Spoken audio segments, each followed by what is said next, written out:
안녕하세요. 한국자연의학회 교육분과장을 맡고 있는 오뚜기 의원 신우섭입니다. 네, 이번 시간에 여러분께 말씀드리고 싶은 내용은요, 염증과 암에 대한 이야기입니다. 자, 염증과 암을 왜 같이 붙여놨을까요? 우리가 이 두 가지를 같이 비교하면서 이해하는 편이 빠릅니다. 그래서 여러분들의 가장 괴로운 질병 중에 몇 가지이기도 하죠. 염증이 오래 가는 것 굉장히 괴로운 일입니다.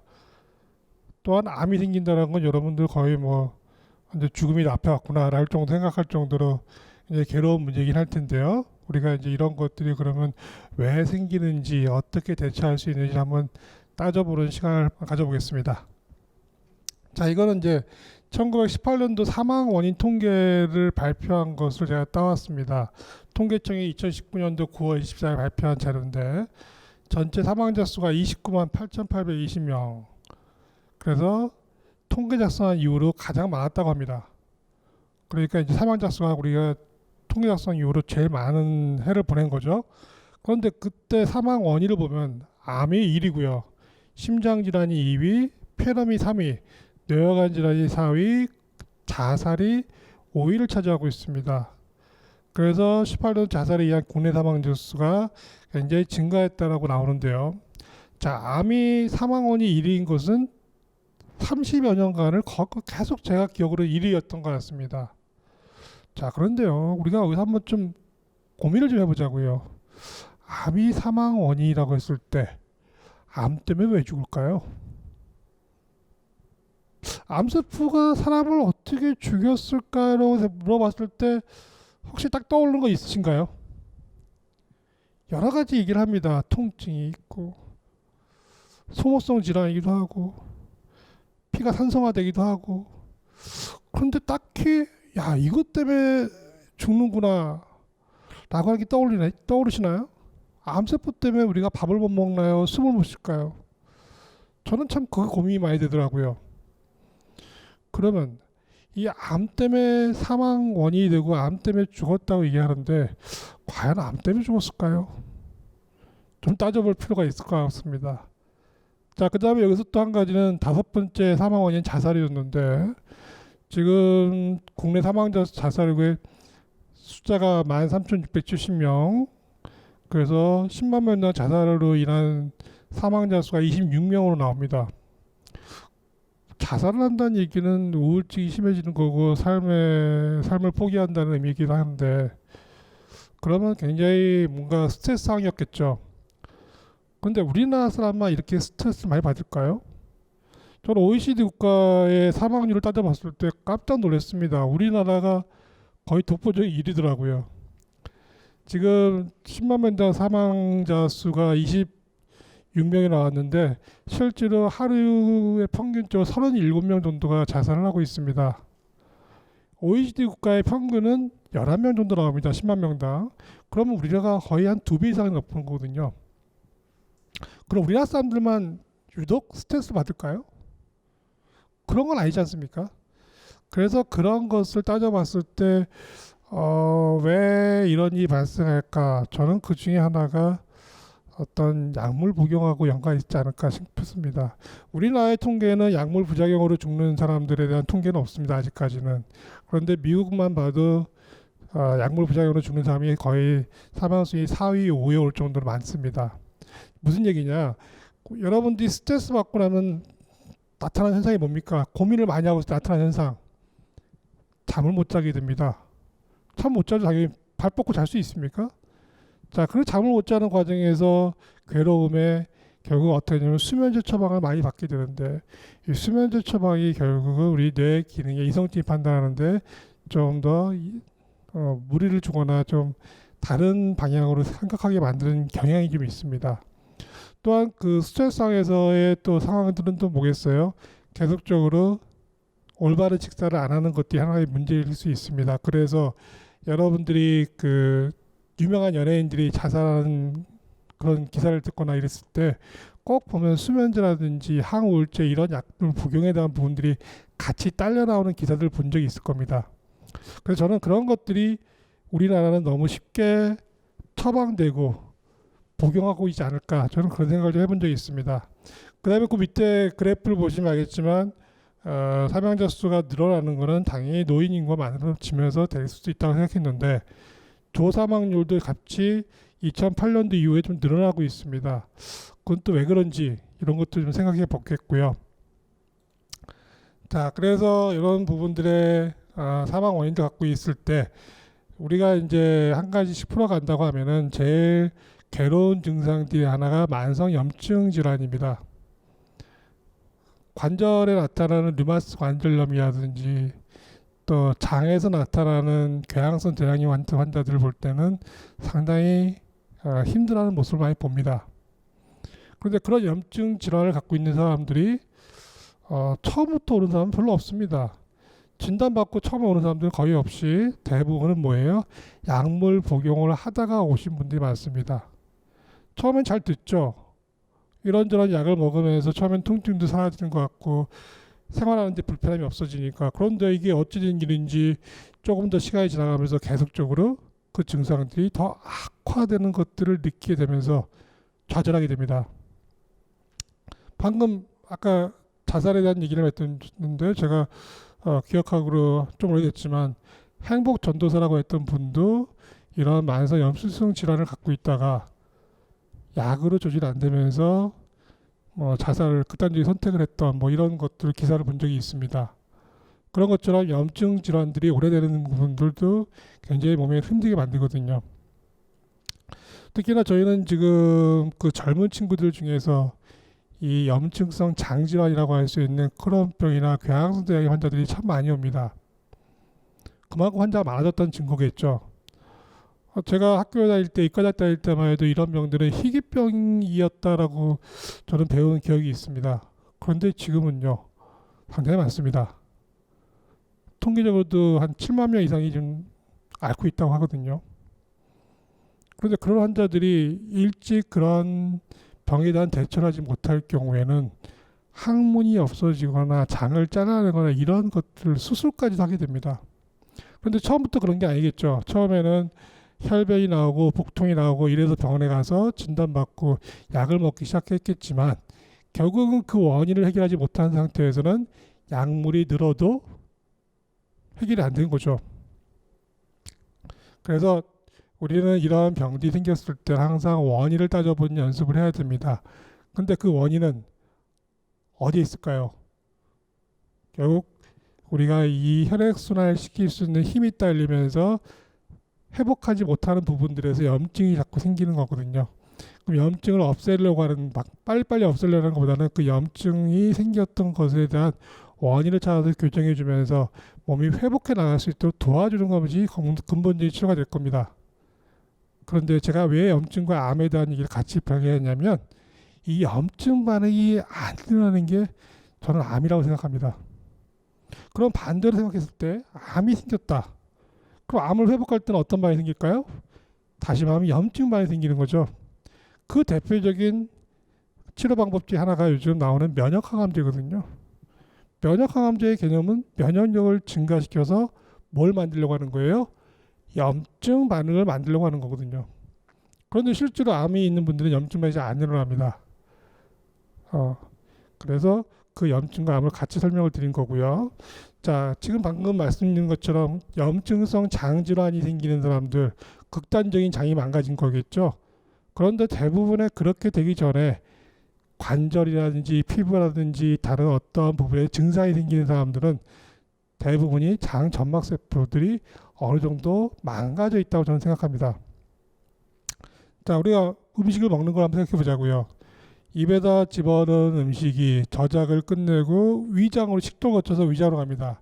자, 위장에서 저작이 또 이렇게 위장 운동에 의해서 소화효소가 섞이고 그러면서 십이지장과 소장과 대장을 거쳐서 우리는 흡수를 하게 됩니다. 자, 그런데요, 그 점막세포를 통과하는 과정에서 점막세포들은 굉장히 오밀조밀하게 타이트하게 모여 있습니다. 자, 그런 이유가 뭐냐면 내가 먹을 음식이 항상 모든 게 다 영양소는 아닐 수 있거든요. 그러면 그 안에 들어있는 영양소와 노폐물들을 구별할 줄 알아야 되거든요. 그래서 점막세포에 있는 그 세포들은 영양소만을 흡수하고 선별적으로 흡수하고 선별되지 못하는, 그러니까 들어오면 안 되는 것들을 그냥 바깥으로 배설시켜주는 그런 판단들을 합니다. 그런데 잘못된 음식을 먹으면서 지속적으로 점막세포가 손상되어 있다면 어떤 일이 발생할까요? 구별되지 않은 노폐물들, 즉 불순물들이 체내로 들어올 수 있다는 얘기죠. 그래서 장 점막세포 뒤에 있는 혈관을 따라서 이게 쭉 우리 몸속으로 들어옵니다. 자, 그때 첫 번째 가는 게 대부분 간으로 가죠. 왜 간으로 갈까요? 거기서 한 번 더 걸러주는 역할을 하겠죠. 그래서 우리 몸에 필요한 것들만, 또 우리 몸에 곳곳에 보내야 할 것들만 만들어서 심장으로 보냅니다. 그러면 심장은 그걸 알아서 곳곳에 보내죠. 머리끝에서 발끝까지. 자, 근데 그 과정에서 관절에 요산이 쌓이면서 통풍 증상이 생기고 관절염이 생기고 또 콩팥이 망가지고, 이런 과정은 다 결국 어디서부터 시작하는 거예요? 장에서부터 들어오기 시작했다는 걸 아셔야 됩니다. 그런데 우리는 그렇게 생각 안 하죠. 콩팥이 망가지면 신장 내과 가야 되고 관절이 망가지면 정형외과 가야 된다고 생각하고 있습니다.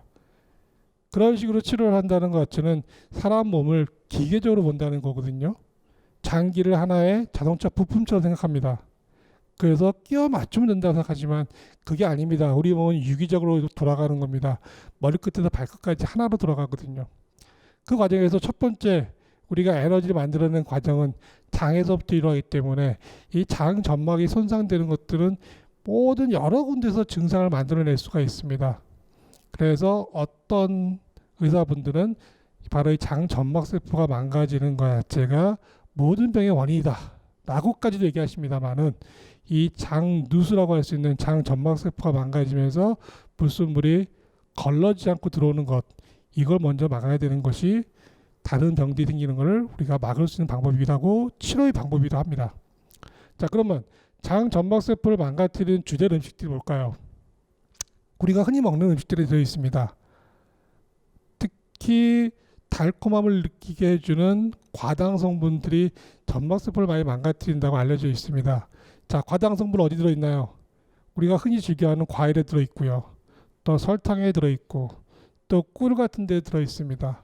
바로 그런 것들을 즐겨 하신다면 여러분 장이 손상되는 것을 피할 수 없습니다. 자, 그럼 장이 손상되는 사람들은 특징이 뭐예요? 변이 풀어지기 시작하고 변비가 생기기 시작하면서 아랫배가 차가워지고 혈액순환이 망가지고, 또 뭐겠어요? 복부 비만이 생기고, 또 뭐가 있을까요? 결국 더 심해지면 거기서 혈변 같은 게 나올 수 있고, 뭐 치루라든지 치질 같은 것도 생길 수 있다는 얘기죠. 바로 그래서 그런 그 달콤함을 즐기는 분들일수록 이런 병들이 많이 생깁니다. 그런데 그분들은 결국 또 보면 어떤 걸 안 먹고 있어요. 소금 섭취를 좀 등하지 않은 경우들이 많습니다. 그래서 소금 섭취를 좀 제가 장누수의 경우는 많이 섭취하게 만들고요. 그 다음에 또 한 가지 알려지는 것들이 뭐냐면, 우리가 먹는 음식 속에 있는 불필요하다고 생각했던 식이섬유들이 이 장누수를 막아주는 데 굉장히 역할을 많이 합니다. 식이섬유들은 실제로 소화 효소가 우리 몸 안에는 없습니다만은, 그래서 예전에는 식이섬유가 먹는 것이 도움이 안 되는 거고 초식동물한테만 도움이 된다라고 생각했을 수 있었는데, 잘 봤더니 이것은 대장에 존재하는 세균들에 의해서 분해가 됩니다. 그래서 우리 몸이 쓸 수 있는 지방산으로 변하면서 세포가 이것을 이용하거든요. 그런데 그런 과정이 잘 안 되는 사람들일수록 장, 점막, 특히 대장 쪽에서 많이 망가지죠. 그래서 대장암이 생기는 사람들은 식물성보다는 동물성을 많이 먹고 있다라는 얘기를 하는 것들이 바로 여기에 원인이 있습니다. 그래서 장 누수가 막아지는 과정부터 하시려면 나쁜 음식, 장 누수를 망가질 수 있는 음식들은 피하시는 게 좋고요.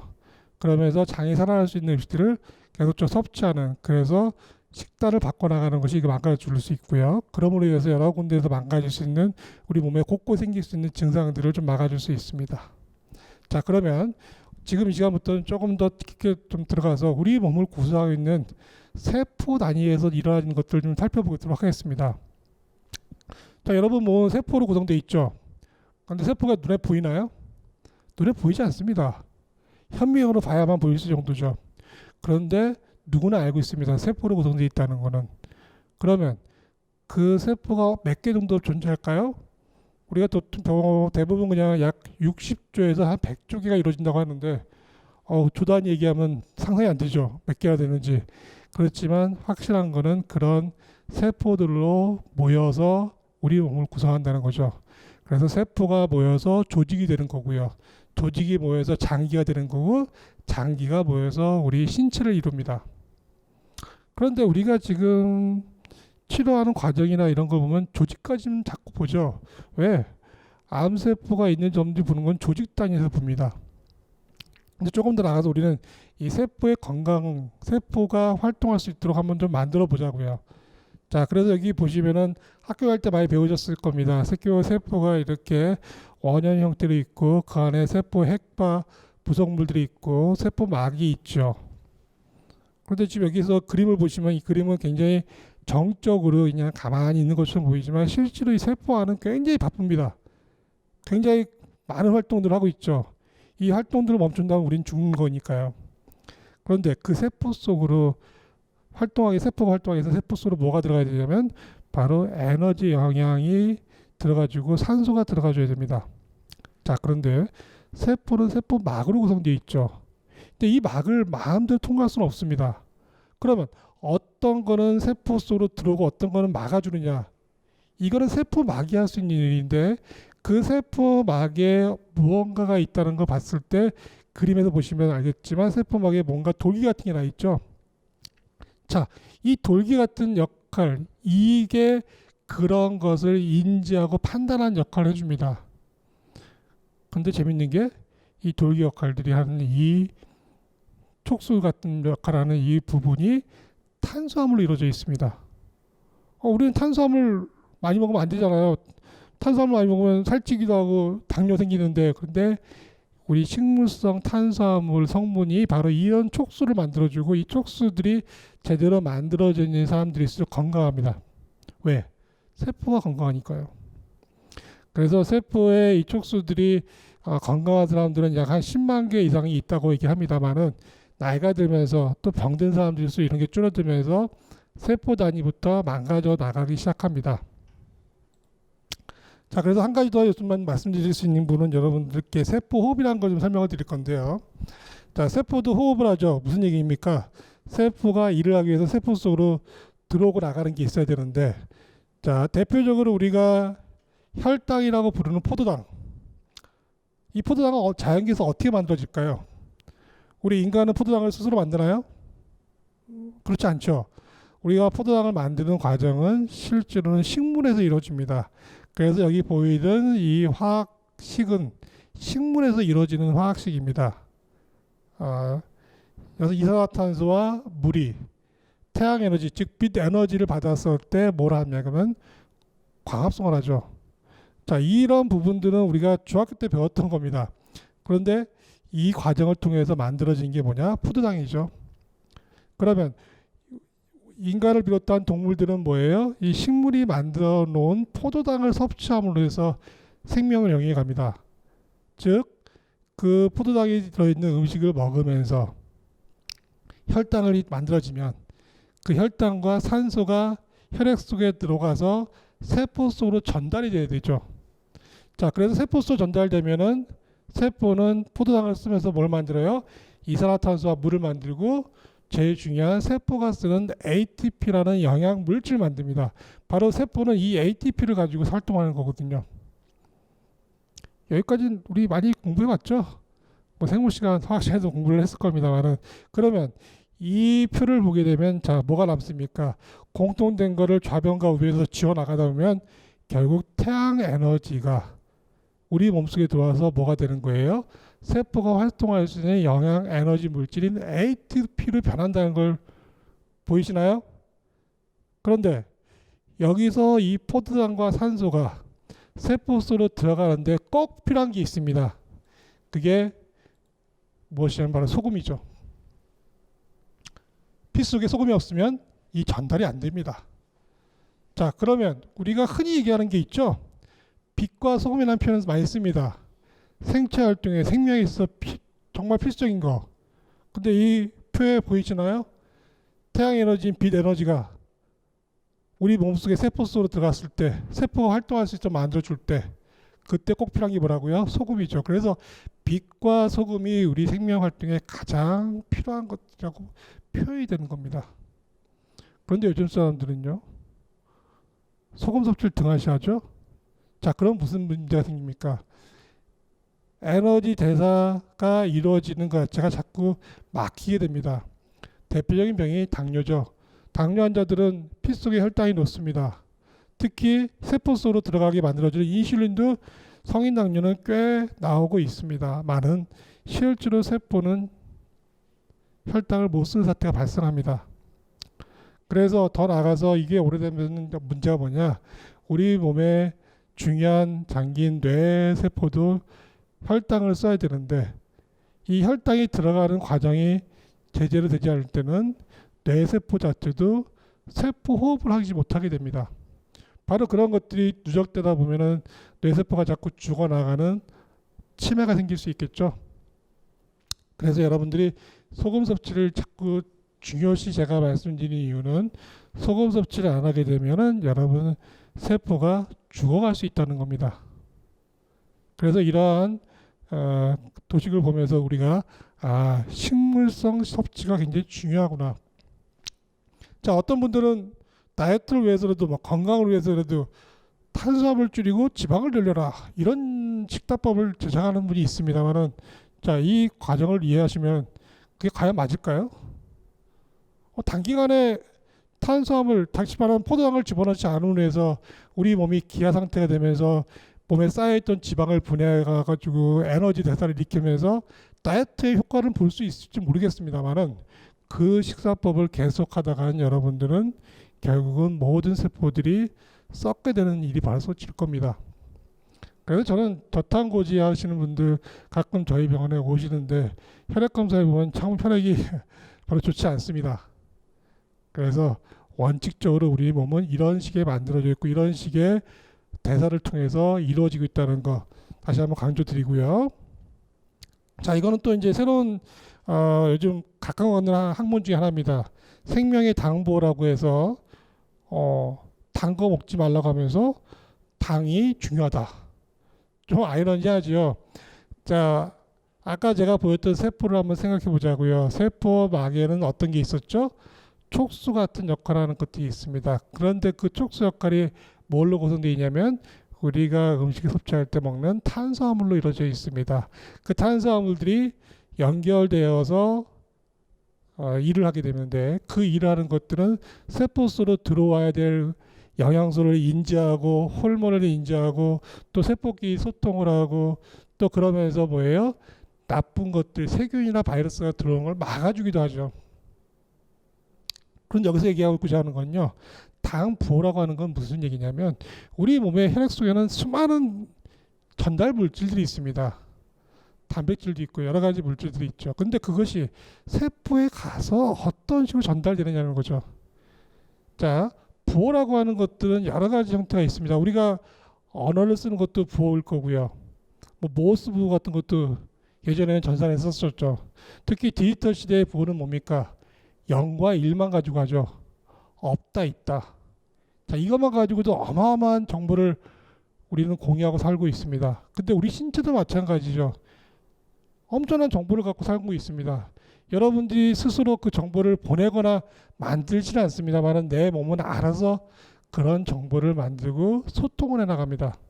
그런데 여기에 중요한 문제가 바로 이 당으로 표현될 수 있는 탄수화물이라는 거죠. 자, 세포가 분열한다고 그러는 건 여러분들 아실 겁니다. 근데 세포가 분열할 때 우리는 그 중심, 그 이론이라고 할까요? 명제라고 할까요? 센트럴 도그마라고 하는 거는 핵에 들어있는 염색체가, 즉 DNA가 RNA를 만들면서 RNA가 단백질을 생성하면서 그 단백질이 결국 우리 생체에 여러 가지 신호고 우리 단백질이 우리 몸의 구조도 만들고 중요한 역할을 합니다만은 실제로 이 단백질의 정확한 그 기능을 만들어주는 거는 실제로 탄수화물입니다. 이 탄수화물 자체가 단수화물에 단백질에 붙어서 그런 그 단백질 자체가 제대로 만들어지고 그다음 활동할 수 도와주는데요. 최근에 밝혀지는 것들은 이 단백질이 만들어진 과정이 항상 제대로 된다는 법은 없습니다. 우리 염색체도 마찬가지죠. 분열을 계속하다 보면 DNA도 손상을 받으니까요. 근데 그 DNA에서 RNA를 만들고 RNA에서 만들어진 그 단백질도 접힘과 이런 그 과정을 통해서 만들어져야 되는데 이 잘못된 단백질이 혹시라도 만들어지게 된다면 어떤 일이 발생할까요? 우리 몸은 처음 보는 단백질이 나타나게 되면 이거를 외부 물질로 인식할 수가 있게 됩니다. 그러면 우리 몸의 면역세포들은 이 단백질을 없애려고 노력하겠죠. 그게 우리 몸의 면역 반응이지 않습니까? 그래서 자가 면역 질환이라고 할 이 불렀던 여러 가지 이 질병들도 보면 단백질이 만들어진 과정에서 문제가 있지 않겠나라고 생각을 합니다만은 이 단백질만의 문제가 아닙니다. 이 단백질에 붙어 있는 탄수화물들, 즉 당사슬로 이루어진 것들이 중요하다. 그런데 재밌는 건요, 이 과정을 자꾸 들여다보면 RNA가 만들어지고 단백질이 만들어진 거는 설계도가 있습니다. 현재까지 밝혀진 건 DNA죠. 그 DNA 설계를 통해서 우리는 단백질을 만들어내는데 이 당사슬을 만들어내는 데는 아직까지는 설계도가 밝혀지지 않고 있습니다. 또한 이 DNA에 있는 인산이라든지 이런 부분의 그 염기서열들은요, 굉장히 단순하게 가면서 몇 가지 조합만 이루어질 수 있지만 이 탄수화물의 이 조합은요, 거의 무한대입니다. 그렇기 때문에 계속 우리는 아직까지 이 분야에서 알지는 못하지만 실제로 이 분야에 대해서 지금 연구하는 사람들일수록 새로운 약들도 만들어내고 새로운 제품들을 만들어내고 있죠. 우리가 지금까지 생각하지 못했던 많은 불치병이라는 것들도 이러한 부분에서 기인되지 않을까 생각하고 있고요. 아직은 많이 밝혀지지 않은 부분이긴 하지만 우리는 이런 부분에 대해서 구조를 이해하고 이걸 이용할 수 있으면 상당히 획기적이지 않을까 생각을 합니다. 많은 현재로서는 아직까지 그런 방법은 없습니다. 다만 우리가 해줄 수 있는 건 뭐겠습니까? 이런 탄수화물을 가지고 당사슬을 잘 만들어낼 수 있도록 영양 공급을 제대로 해준 게 우리가 할 수 있는 일이라고 생각합니다. 그 영양소가 부족하면 할 수가 없지 않습니까? 만들고 싶어도 만들지 못하는 거거든요. 그래서 먹을 음식이 제대로 소화가 되면서 혈액을 만들고 그 혈액이 곳곳의 세포에 적당하게 전달될 수 있는 방법, 이거를 우리가 이해하면은 건강하게 살 수 있지 않을까 생각하고요.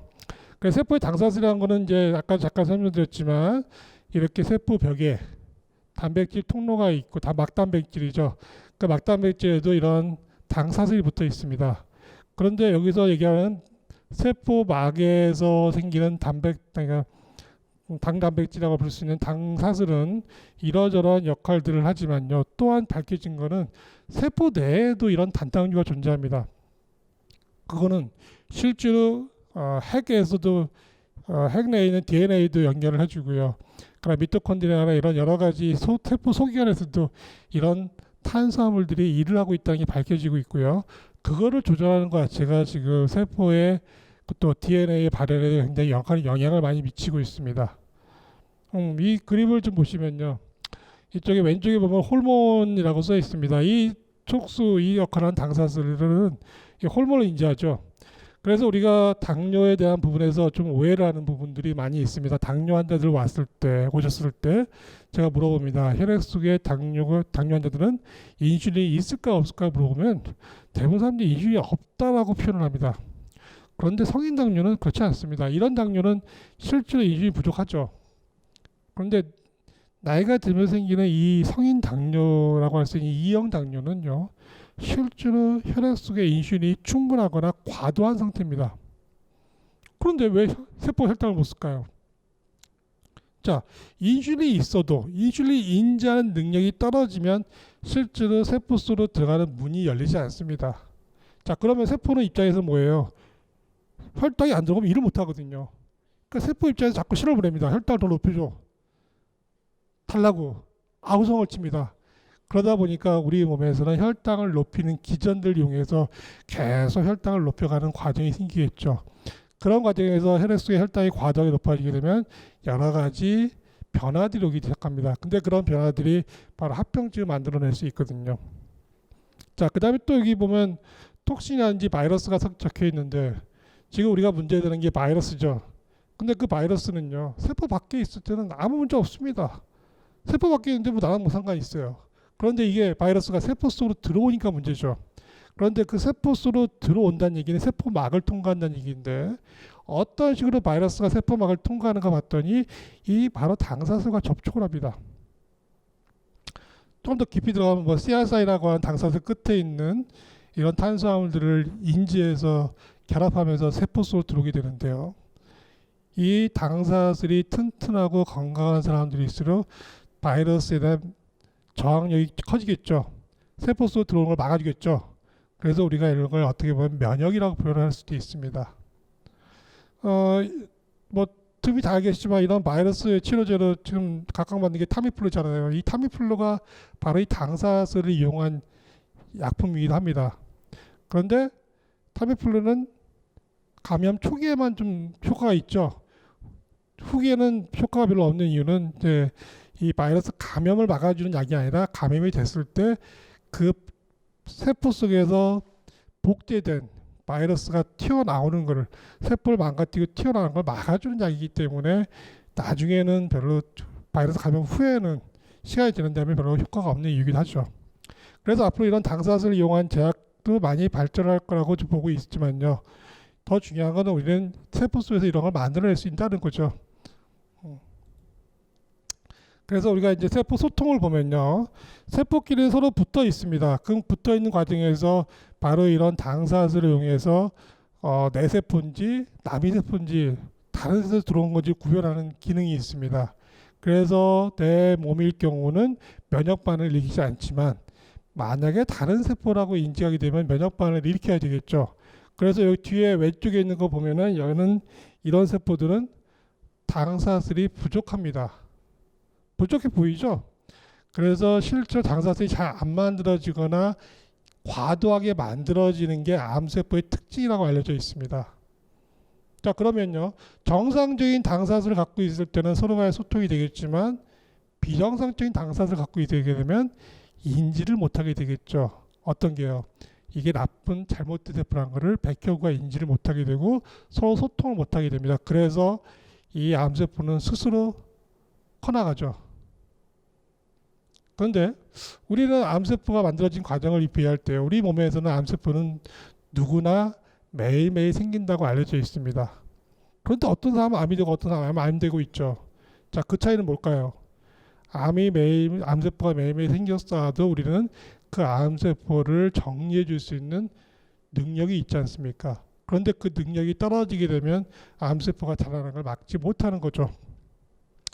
또 그 다음에 우리가 암세포 자체가 세포 입장에서 한번 생각을 해볼까요? 세포 입장에서는 그러면 왜 내가 암세포로 변할까요? 바로 저는 그 이유가 암세포의 특징을 좀 이해해보면 될 거라고 생각해요. 이 암세포는 실제로 포도당은 많이 쓰지만 산소를 별로 안 씁니다. 자, 산소를 안 쓴다는 얘기는 뭐예요? 젖산 발효를 할 수 있다는 얘기잖아요. 그래서 암세포 주변에 젖산이 좀 많이 나오는 경향이 있는데 저는 그런 것들 때문에 통증이 좀 생기지 않겠나라는 생각도 하면서요.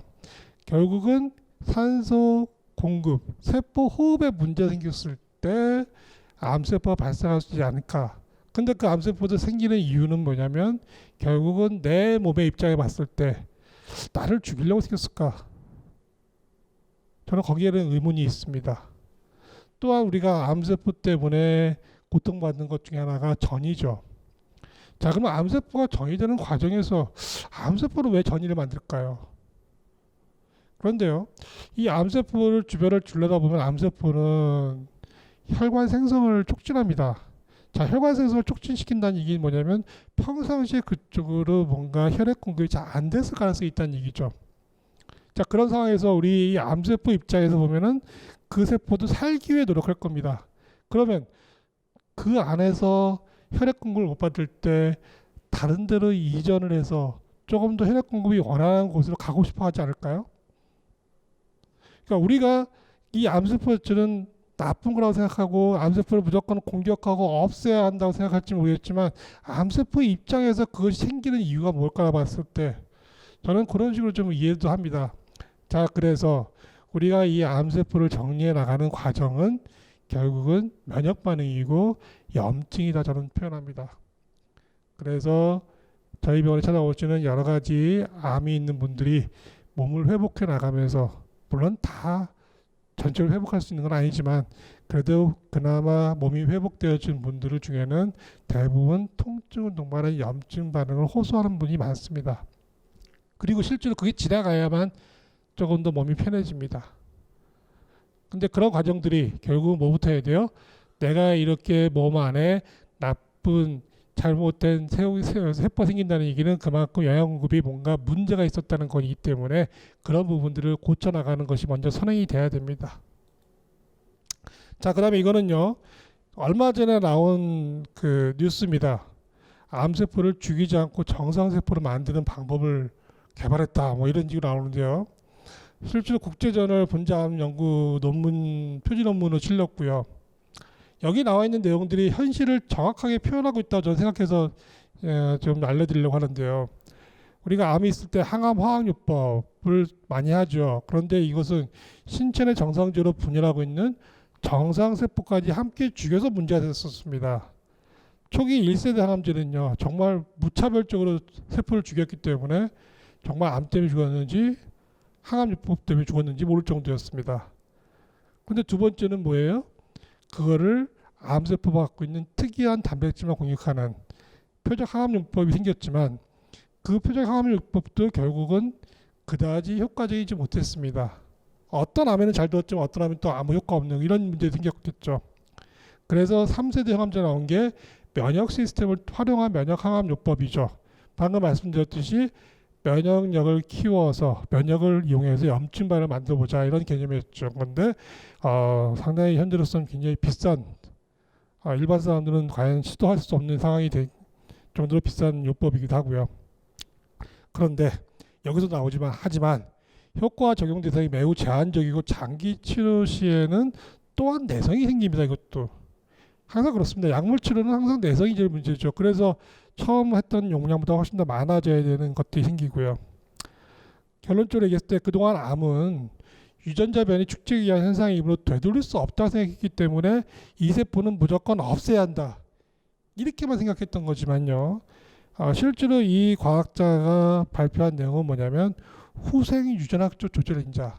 다시 말하면 유전적으로 갖고 있지만 그 조절이 선천적이 아니라 후생적이라는 거죠. 후천적으로. 다시 말하면 그 사람의 가지고 있는 환경이나 조건에 따라서 이거는 발현될 수도 있고 발현 안 될 수 있다는 얘기죠. 그러한 조절 인자를 통해서 억제함으로 해서 정상세포로 돌릴 수 있다라고 지금 발표하고 있는 내용입니다. 물론 이렇게 되면 가장 좋겠지만 자, 이것 또한요. 이렇게 정상세포를 돌아시킬 수 있는 아직 물질은 없습니다. 연구하고 있는 단계일 뿐이죠. 그런데 우리 여기서 뭘 생각해야 됩니까? 이 물질을 개발하는 것 자체도 중요할 수도 있지만 그 전에 우리 몸에서도 후생 유전학이라고 한다면 조건을 바꿔주면 어떨 거라는 거죠.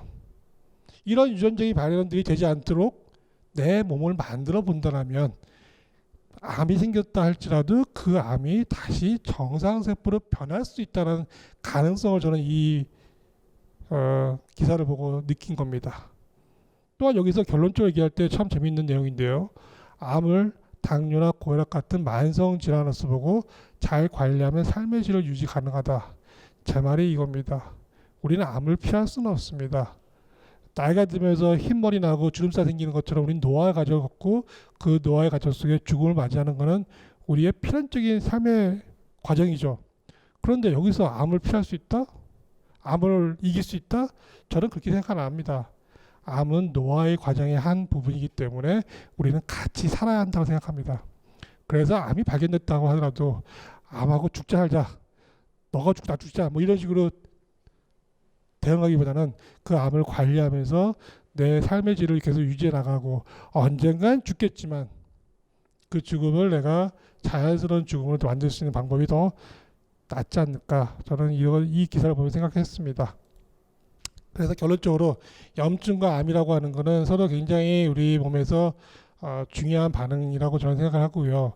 이 반응들 통해서 우리 몸은 삶을 유지하고 생명을 유지하기 위해서 생기는 현상 중에 하나이기 때문에 이 부분을 조금 더 구체적으로 좀 더 이해하고 거기에 대처를 하신다면 여러분들도 좀 더 건강을 유지하고 또 이런 생각들을 갖고 있는 분들이 좀 더 많아진다면 우리가 기존에 하고 있었던 이런 치료법들이 좀 달라지지 않을까, 저는 그렇게 생각합니다. 그래서 오늘 뭐 짧은 시간이었지만 제가 말씀드렸고요. 혹시 또 뭐 궁금한 거나 이런 있으면은 뭐 저희 메일이라든지 블로그라든지 홈페이지를 통해서 문의해 주시면 제가 답해 드리기도 하겠습니다. 감사합니다.